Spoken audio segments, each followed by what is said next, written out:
Hello, good morning आणि सगळ्यांना नमस्कार माझा. सो आज माझा 4th डे होता जिमचा आणि तो झालेला आहे फायनली. आणि मी तुम्हाला आज हे सांगते, बॅकग्राऊंड माझा सिम्बाचा आवाज येतो आहे आणि मी तुम्हाला हे सांगते की स्पेशली मी आज आज 4th डे आहे.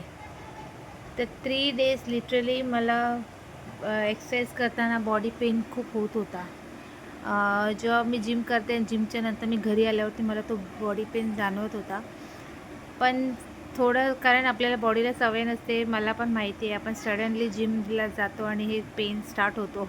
त्याच्यामुळे प्लीज माझा एक्सपिरियन्स सांगेन, ते लेडीज स्पेशली मी लेडीजला सांगेन की तुम्ही पण प्लीज जावा. थोडे दिवस माहिती आहे तुम्हाला पेन होईल, पण त्याच्यानंतर जेव्हा तुम्हाला सवय होईल लिटरली तुम्हाला खूप चांगलं फील होईल. कारण मलासुद्धा चांगलं फील होतं आहे आणि मी ते फील करू शकते. आणि लिटरली तुम्ही खूप फ्रेश फील करता. तुम्ही माझा फेस बघू शकता. तर लिटरली मी काहीच लावलं नाही, काहीच नाही फेसवरती, तर तो शाईन होते ऑटोमॅटिकली. तर मी तुम्हाला सांगते की आपण घरातली कामं करतो, पण त्याच्याने काही फायदा नाही आहे.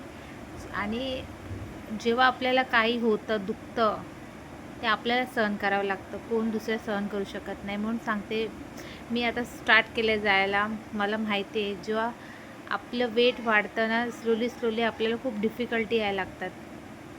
आणि हे लेडीज तुम्ही माझ्याशी कनेक्ट करू शकता की तुम्ही ते सगळे गर्ल्सचा प्रॉब्लेम आहे हा.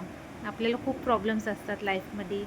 तर तो जो पण आपल्याला राग बोला या फ्रस्ट्रेशन बोला, प्लीज तो जिममध्ये जाऊन तुम्ही काढा. 1 तास तुम्ही स्वतःला द्या. मी सुद्धा देते.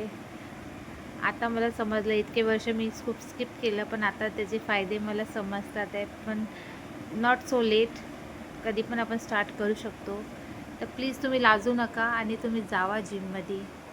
काय नाही, जावा आणि जे एक्सरसाइज तुम्हाला सांगतील तिकडे ते तुम्ही प्लीज करा. थँक्यू.